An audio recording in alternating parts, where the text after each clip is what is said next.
Taranja Adtondry anaingany alarobia zao ny délégation malagasy ny taranja Adtondry izay miisa 7 ka 7 amin'ireo ny mpiatroka hiatrika ny fiadinan'ny tompontakany Afrika izay atao any Congo Brazzaville manomboka ny 17 ny volana Jona ho avy izao.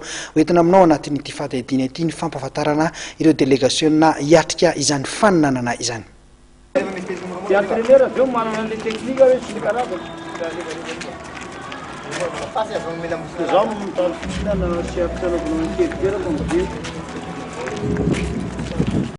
Anaingany alarobia zao ny délégation malagasy hiazo any Congo Brazzaville hiatrika ny fiadinan'ny tompontakany Afrika eo amin'ny taranja Adtondry.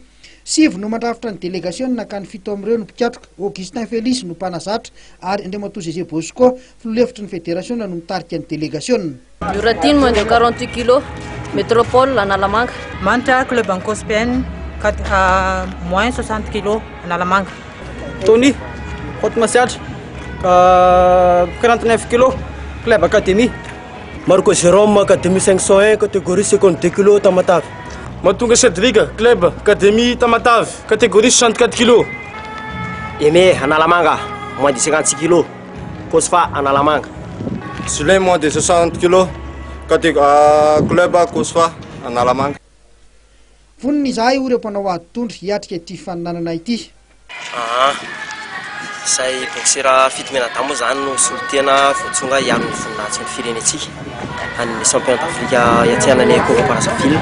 Ny fahavonona zany dia efa vonona tanteraka ara-moraly, ara-tsaina, ara-batana. Dia efa fotoana sisany andrasana tsisy eritreretina ankoatran'ny niady atsiana antsony zany zao ny amin'izao. Matoa zany ny dianay boxeur zany tanteraka zany zao dianay zao dia noho ny fanampian'ny fitondram-panjakana ministère indrindra ny président fédération vice président Zézé Bosco Bernard izay tena tsiny kely sorotany anaon'izay azony atao mihitsy anatanteraka an'izao dianay zao dia mampanantena vokatra ho an'ny firenetsika zany. Augustin Félix izay mpiatroka kalaza fahiny no iandraikitra ny lafin'ny teknika any Congo Brazzaville. Ny teknika entomanana amin'izareo amin'ny fampianarana championnat d'Afrique ity dia nanazarana zareo le fakana point aingana zany karazenan'le adversaire isaka teknika zany vitesse sy ny force de frappe efa tonga any amin'izareo do zany zava-ty zany ka miandry fotsiny fotoan'le atongavany io zany satria efa hita fa vonombonina zalahy. Le tsy fisehotsika teo amin'ny sehatra raisam-pirenena elaela mety hisy akony ve sa mety ho tombony ho atsika?